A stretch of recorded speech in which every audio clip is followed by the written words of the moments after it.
Oh, you live by the QB, die by the QB. Well, I guess it kind of depends on who you ask. But we will see several quarterback battles play out across the NFL with OTAs underway. Those 5 teams on your screen certainly have some issues when it comes to quarterbacks. Let's break it down as we've got our Pete Prisco and Kyle Long sticking around just a little bit longer to talk about some of those quarterback battles entering 2025. It all starts, guys, with, of course, the New York Giants. Big personalities, by the way, in the Big Apple. You got Mr. Unlimited, Russell Wilson, who is expected to be the starter at this point. You've also got Jameis Winston and then Jackson Dart. So an interesting group there. Pete, when you look at this quarterback battle, though, like just between those 3 guys, right, it kind of feels like it's Jameis and it's Russ, and it's Russ's job to lose. Is that how you feel? And to take it a step further, given the situation with the coaching staff kind of on the hot seat here, how important is it for one of those guys to perform this year? Well, I think Russell Wilson will end up being the starter. I think they've come out and said that, unless he flops in preseason, which is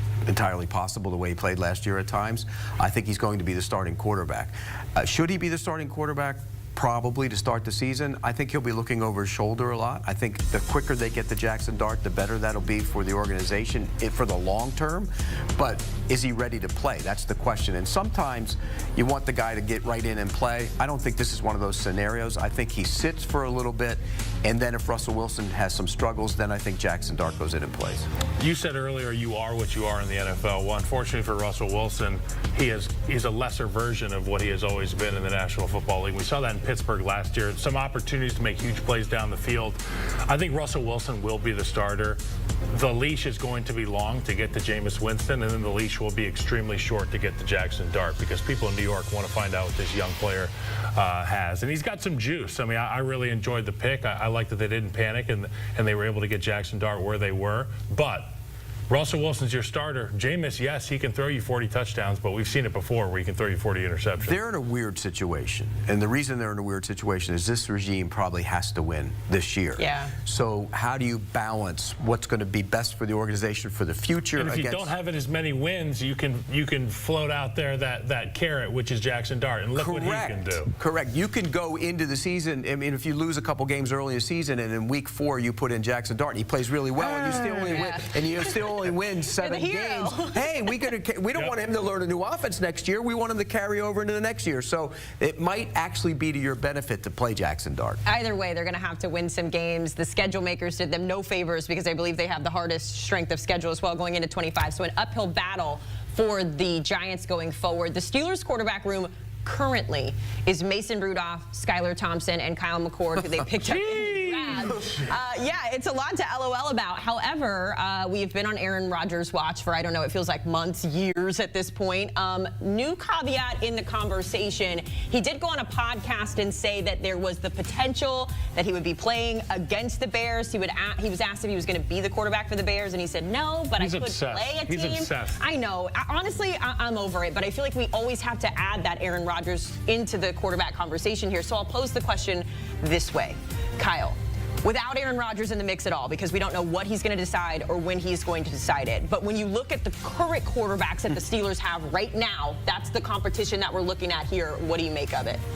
I think Mason Rudolph is not a terrible quarterback, but he is not Aaron Rodgers. I think you're going to do whatever you can do to get to Aaron. You're being kind. I think you got to do whatever you can to get Aaron Rodgers in the building, because the way that they constructed this team in the draft, the way that they signed guys this offseason, they did it as if they already had a quarterback under contract for their starting position. They don't, which leads me to believe the shoe's going to drop here any day. Aaron Rodgers will be in black and gold. I think Aaron Rodgers will play, and I think he's going to play for the Steelers. Because if he doesn't, Mike Tomlin's not having a winning record this year. And that's you're not playing with Mason Rudolph and winning games. And that division, look at the division. I mean, you got the Bengals will be really good again when they stay healthy, if Joe Burrow stays on the field.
assembled 100 days until the season kicks off. That's Dart, Why do we have the close-ups below? DeVito, Jameis, and Russ. I don't know. What do you want, the close-ups up top? What's your problem? We just didn't do like just the whole picture of that. She's got issues with your show, Noah. We needed to see. We'll talk after. We'll talk to somebody about that. Jackson Dart has issues as well. He's wearing number 6. You know, he wants that number 2, but cornerback Deonte Banks has number 2. Dart says Banks is asking too steep of a price. So he's going to be what? He didn't say. He just said it's too much. Figures, I would imagine. Is that what it goes for? $1 million, Kyle? 6 is usually agreed upon. 7 is kind of like, you want it that bad, Wow. That's ridiculous. Seriously, like that's how much, like, okay, I'm with you though, but you've played. Like, if somebody really, really wanted your number and you really, really wanted to keep it. Nobody ever wanted my number because it was a lineman number. But if I was a sexy, skilled player and somebody wanted my number, I'd be like, $1 million, you can take it. Well, that's Kyle Long, and that's Pete Prisco, the Bald Boys. They both freshly shaved today. Freshly shaved. The Bald Boys. You know what they call you? The Disgusting Brothers. That's what they're calling you upstairs. That's a How did compliment. you not get That's pop beat up culture, more? Pete. I've never been in a That's fight. from Succession. Succession. Yes, let's talk quarterback battles here, and when